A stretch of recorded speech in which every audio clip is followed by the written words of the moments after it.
eu sou a professora Sara Fernandes, aqui da Rede Municipal de Uberlândia, ministro aulas de língua portuguesa e literatura, e na aula de hoje nós vamos pensar na língua portuguesa como patrimônio cultural imaterial.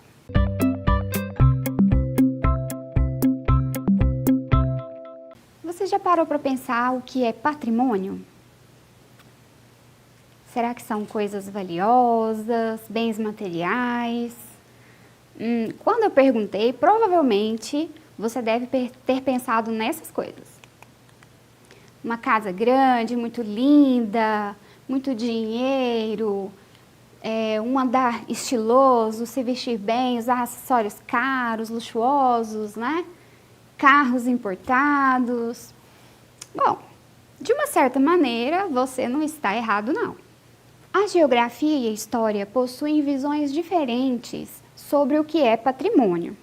Claro que isso é aplicado às suas disciplinas, né, aos conteúdos e aos ensinamentos, né, que são oriundos dessas disciplinas.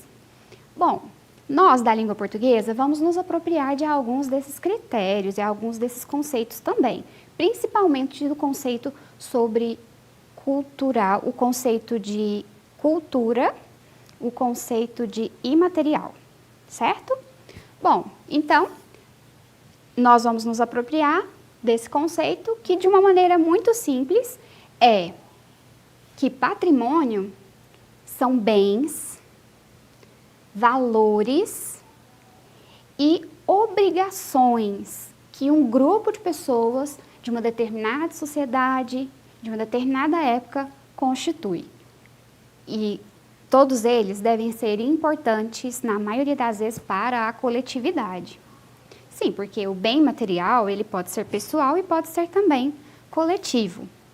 Vamos exemplificar para ficar um pouco mais claro para você. Observe essa imagem. É uma roda de capoeira. Isso é patrimônio? Bom, se nós formos pensar, né, na questão do valor, o valor aqui não é aquele que se pode comprar, mas é um valor de pertencimento, né? É importante para mim, para outra pessoa, para um grupo de pessoas numa determinada sociedade. O valor aqui, ele não é material, não é aquilo que se pode comprar com dinheiro, por exemplo. E será que é patrimônio? Vamos pensar? Agora aqui não são mais ações, é um prédio que provavelmente você conhece. Talvez você até tenha visitado. Você já visitou esse prédio aqui? Ele é o Palácio dos Leões, aqui na nossa cidade de Uberlândia. Ele foi construído para ser a prefeitura da cidade, depois foi Câmara Municipal e hoje ele é o Museu do Índio.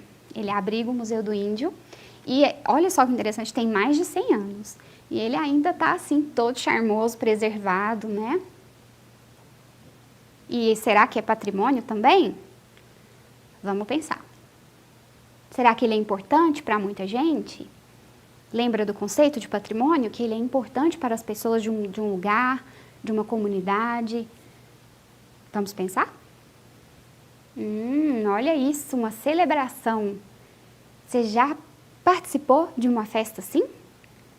Para você que de cara já identificou, já sabe que se trata da congada. Essa imagem é de uma congada realizada aqui em Uberlândia, aqui na nossa cidade. E a congada, pessoal, ela é uma celebração religiosa. Ela é de origem católica. Já participou de uma festa assim? E será que é patrimônio? Bem, aqui temos uma outra celebração religiosa. Aqui é uma imagem, é uma foto de um congresso de jovens que teve aqui em Uberlândia em 2018. Foi a festa da Umaduque, que é uma festa evangélica, de jovens evangélicos, geralmente acontece durante o carnaval. Você já participou de algum Umaduque?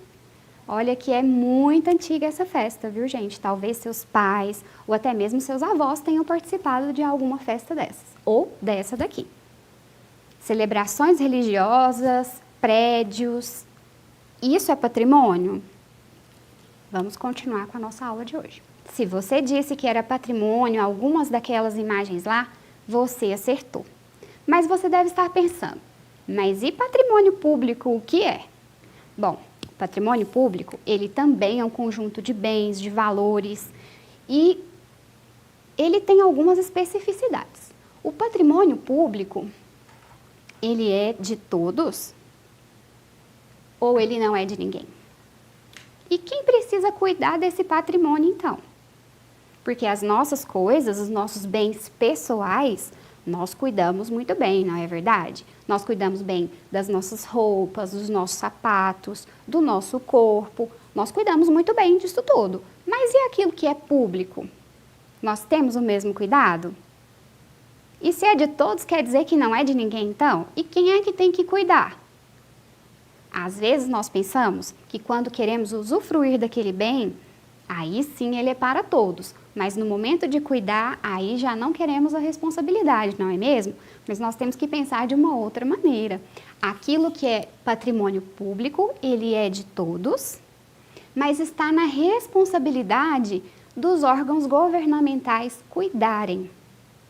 Isso não quer dizer que nós também não precisemos fazer a nossa parte, não é verdade? Então, nós precisamos sim fazer a nossa parte e auxiliar os órgãos governamentais nos cuidados e na preservação do patrimônio que é de todos, do patrimônio que é público. Mas o foco da nossa aula de hoje não é o patrimônio público e nem material, mas sim o patrimônio imaterial. O que isso quer dizer? E o que a língua portuguesa tem a ver com patrimônio?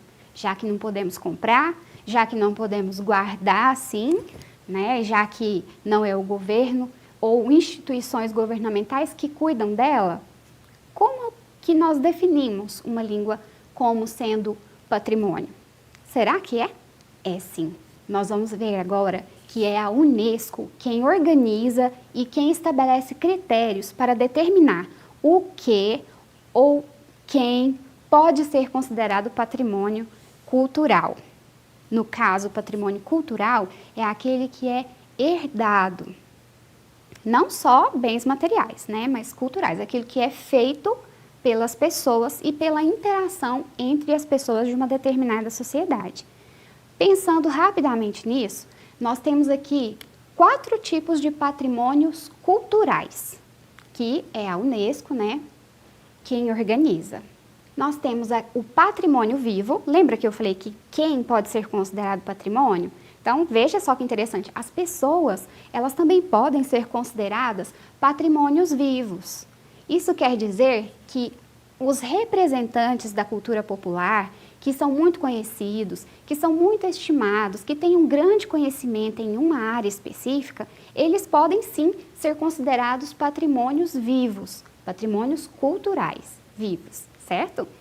Por ser pessoas tão sábias, né? Pessoas que têm um determinado saber que é importante para a sua comunidade. Nós temos também o patrimônio material, que são os bens, os recursos que nós adquirimos, móveis e imóveis. Como assim?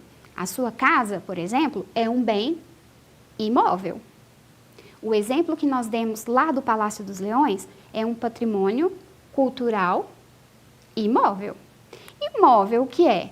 Bem, lembra que eu comentei que lá no Palácio dos Leões abriga agora o Museu Municipal?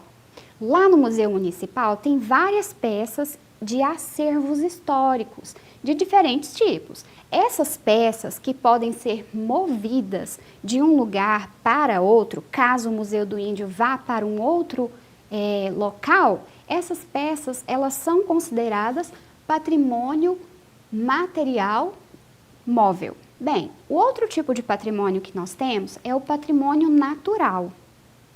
Quando pensamos então no patrimônio natural, nós logo já temos em nossa mente cachoeiras, os parques, e esse que você já pensou aí, que é o nosso querido Parque do Sabiá.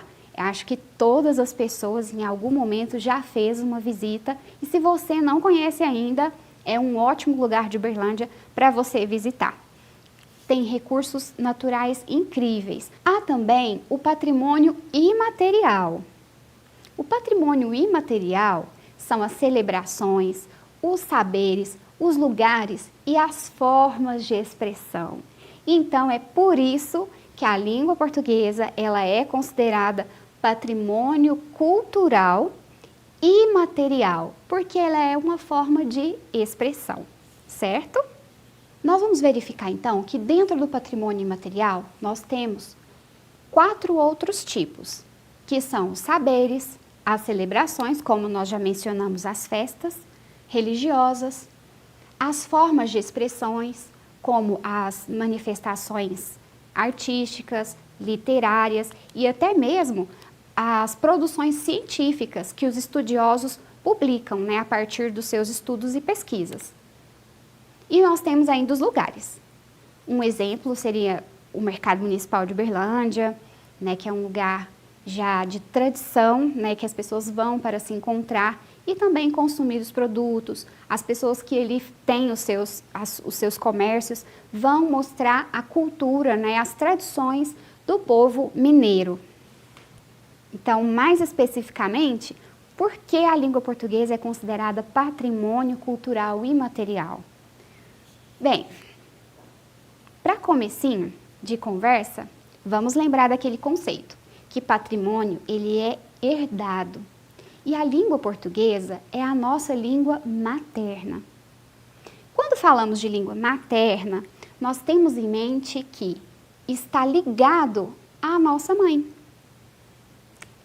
Porque se pararmos para pensar, a nossa mãe, a pessoa que nos cuida, que nos quer bem, a pessoa que faz a função materna, a nossa família, né, melhor dizendo, ela é responsável por nos ensinar a linguagem.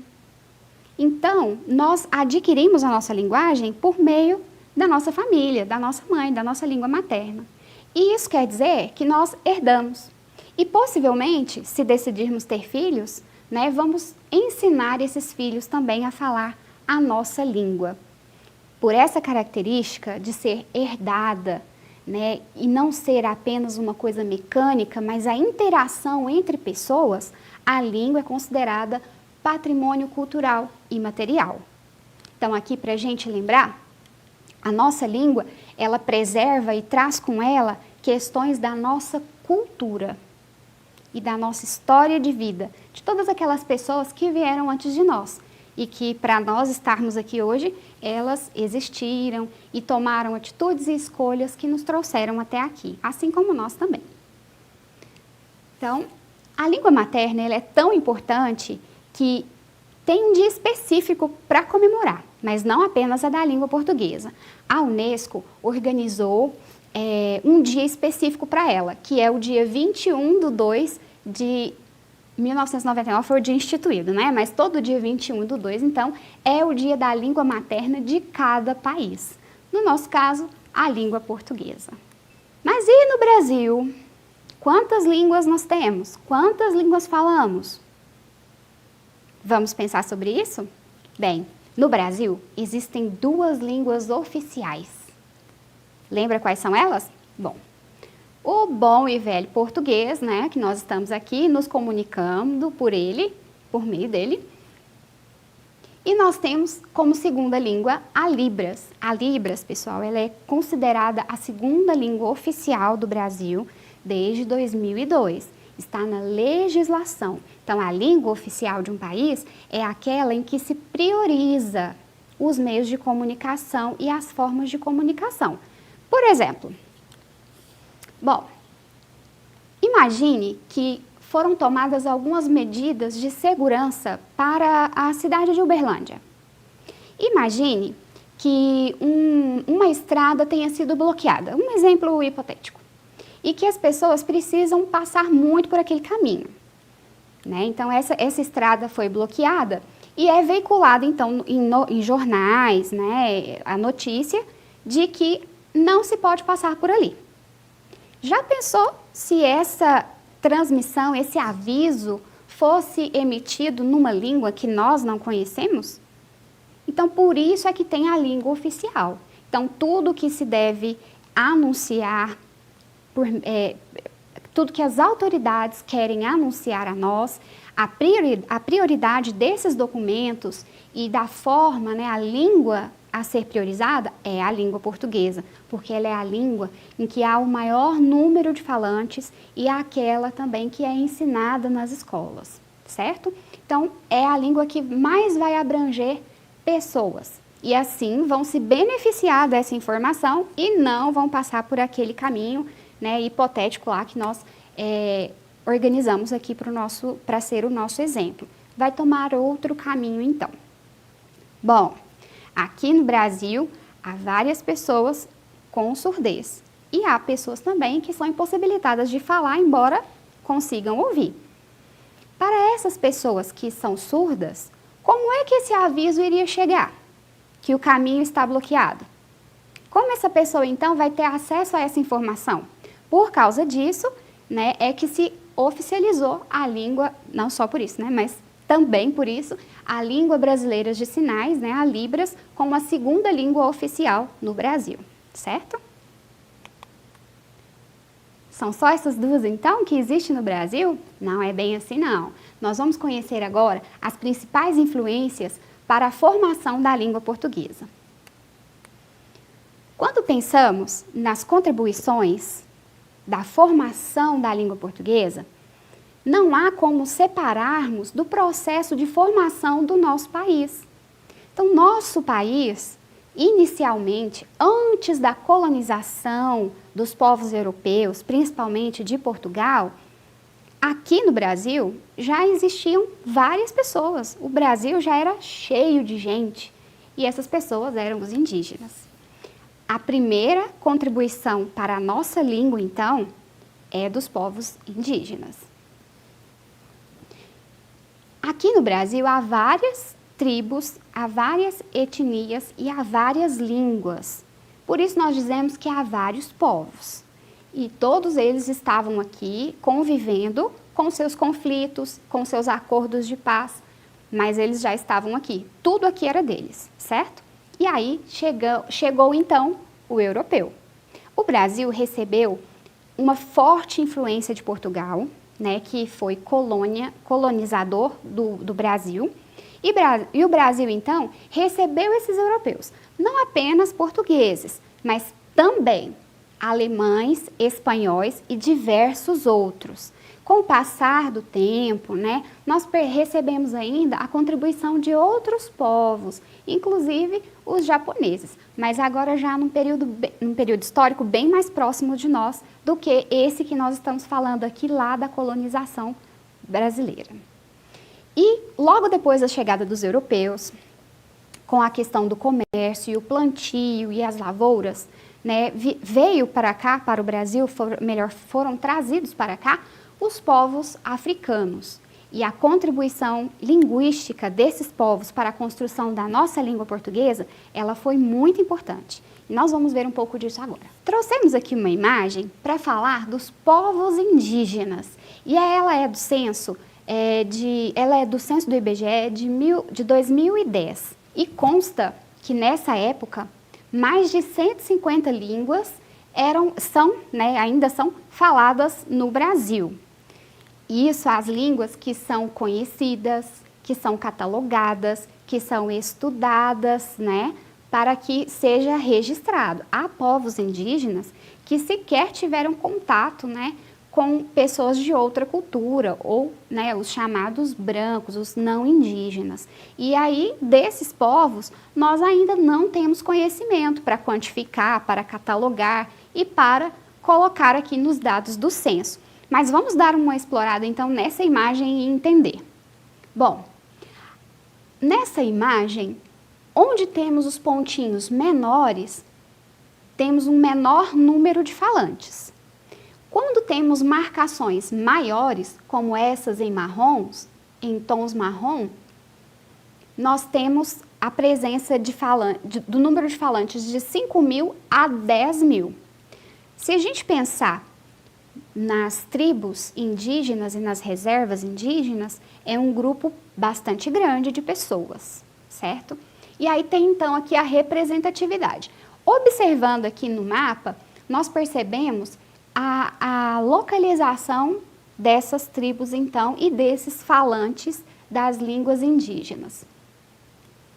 Temos bastante aqui no Mato Grosso do Sul, bastante aqui na região sul, Santa Catarina, bastante aqui em Alagoas, um pouquinho aqui no litoral, Maranhão, olha que faixa linda, aqui cheia de falantes dos povos indígenas, e bastante aqui, ó, na região amazônica.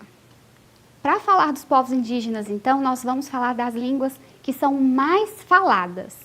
Lógico, né, que são aquelas que têm o maior número de falantes, o maior número de população também. Entre elas, nós temos os povos ticuna, que são considerados, né, 34 mil falantes. E aqui a gente tem a representação desse povo, que, como nós vamos ver a diferenciação de outros povos aqui, outros exemplos, a vestimenta, a pintura corporal, olha outros tipos de linguagem que eles também usam, né? Além da oralidade da língua e a escrita também, porque esses povos também já estão usando outros recursos para a preservação da sua língua e da sua cultura. Então vamos observar a pintura corporal, o emplumado, né, dos cocais. Certo? Então, nós vamos já ver uma outra imagem. Nós vamos agora, então, exemplificar os Guarani Kaiowá, com 26 mil falantes. Observem agora, novamente, as pinturas corporais, as vestimentas, os cortes de cabelo. Já percebemos diferentes nuances, tipos de pintura corporal, certo? E a língua também é outra. Aí é Guarani Kaiowá. E agora os os Caingangue, com 22 mil falantes. Aqui também já temos uma outra forma de vestimenta, outras pinturas corporais, outra postura em relação aos objetos, né? Provavelmente aqui numa celebração. Então, tudo isso, essa linguagem, expressão corporal, as pinturas corporais, elas também fazem parte da cultura e da língua desses povos. Temos aqui o exemplo do Chavante, que em relação aos exemplos anteriores parecem ter menos adereços, né? Mas não menos importante por isso. 13,3 mil falantes. E os povos Yanomamis, com 12 mil falantes. Então, um exemplo aqui de crianças, um adulto presente, né, possivelmente, né, levantando hipótese, o que poderiam estar fazendo? Né? Talvez numa brincadeira, num momento de aprendizagem, certo? Então, nós temos aqui a representação dos povos indígenas. Agora, nós vamos falar da representação e da contribuição dos povos europeus. Bom, como nós já temos uma herança, digamos que mais marcante desses povos, né? Porque, afinal de contas, é a língua de Portugal que nós falamos, com modificações, que é o que nós vamos ver agora há pouco, nós, às vezes, temos mais relatos, né, da contribuição desses povos do que dos povos indígenas, por exemplo. Bom, então recebemos a influência de Portugal, que foi o nosso principal colonizador, a influência francesa, diversas palavras da língua portuguesa são originárias do francês, e temos também a Itália, que também tem uma forte contribuição aqui na língua portuguesa. Contribuições do continente europeu, então, principalmente o português, que é diferente do nosso português aqui, nós vamos comentar daqui a pouco. Contribuições dos povos africanos. Bom, para a gente lembrar disso, né, e falar um pouco disso, nós vamos relembrar do continente africano principais rotas do tráfico de pessoas. Então, infelizmente, essas pessoas, os povos africanos, foram retirados do seu continente e trazidos para cá, né? Foram sequestrados e traficados para cá. Nós recebemos principalmente a influência dos bantus e dos sudaneses.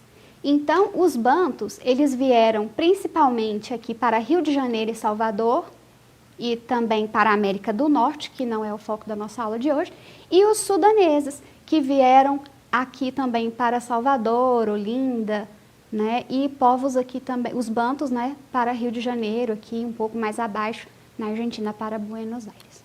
Bom, pessoal, então nós temos aqui o tráfico de escravos para as Américas. Essas pessoas vindas de lá trouxeram uma contribuição muito importante para nós. Várias palavras da nossa língua e expressões são oriundas dessa contribuição que os povos africanos trouxeram para nós.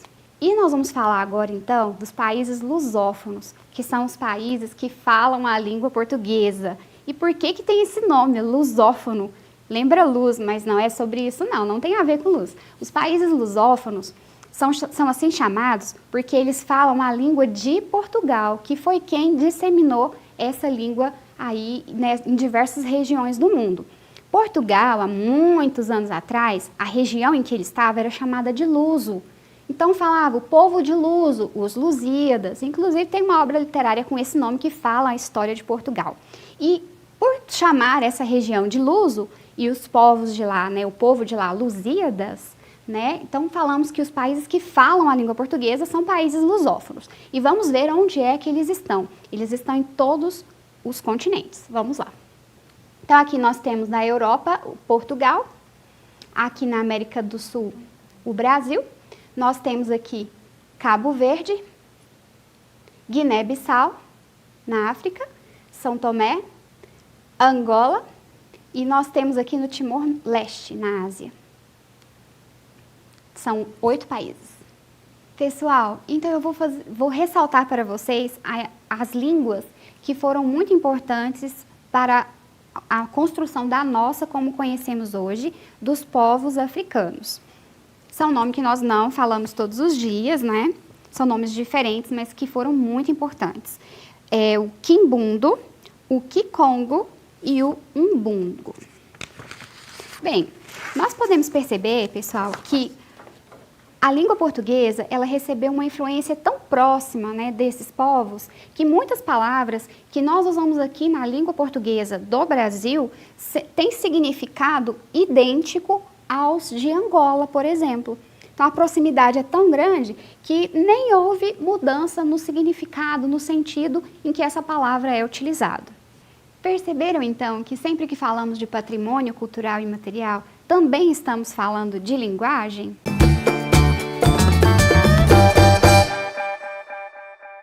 Nessa aula, vimos como o patrimônio cultural e material se apresenta por meio de práticas sociais ligadas à vida dos sujeitos, que não são passivos nesses processos. Eles vão se constituindo, recriando e criando novas possibilidades de língua. Partindo desse conceito de patrimônio, analisamos os processos de formação da língua portuguesa no Brasil, como exemplo, patrimônio cultural e material, pois a construção e uso da língua é cultural, está diretamente ligada ao fazer humano e à sua ressignificação. Percebemos que as contribuições linguísticas de diferentes povos, em especial dos povos indígenas, europeus e africanos, deram à nossa língua as particularidades que hoje nós podemos perceber. Ainda hoje, a presença dos povos indígenas e quilombolas, que representam a resistência do povo brasileiro, auxiliam na preservação das culturas, dos costumes e das línguas ancestrais. Respeitá-las e preservá-las é também preservar o patrimônio imaterial e cultural do povo brasileiro. Ainda nesse assunto, nesse tema, em geografia, será discutida a regionalização do espaço mundial, o desenvolvimento, o subdesenvolvimento, relacionando os processos migratórios, trazendo reflexões sobre os direitos humanos e o contexto das desigualdades e dos direitos humanos no contexto do migrante. E ainda em relação a esse assunto, na nossa próxima aula, vamos conhecer as diversidades, as riquezas de nossa língua percebidas pela migração nos dias atuais. Sobre isso, eu trouxe aqui para vocês um pouquinho da nossa próxima aula. Aqui temos a nossa arara, que é uma palavra de origem indígena. Nós temos vários sobrenomes, talvez o seu sobrenome esteja aqui, ele é de origem portuguesa. Silva, Alves, Santo, Rodrigues, olha, encontrei o meu aqui. Talvez o seu esteja aqui, de origem portuguesa e nós temos aqui um instrumento musical, o berimbau, palavra e instrumento da origem dos povos africanos. Você já percebeu algum colega ou amigo que tem um falar diferente do seu? Já percebeu? Provavelmente esse seu amigo ou colega, ele é de uma outra região e vocês se encontraram aqui em Uberlândia, não é verdade? Provavelmente ele também percebeu que você fala um pouco diferente dele. Isso se deve aos processos de migração que aconteceram aqui no nosso país. Isso será tema da nossa próxima aula. Até lá, nada de bullying nem preconceito linguístico com o seu amigo. Então, nossa aula termina por aqui. Fique em casa, cuide da sua saúde, lave bem as suas mãos, use máscara se precisar sair. Te vejo na próxima!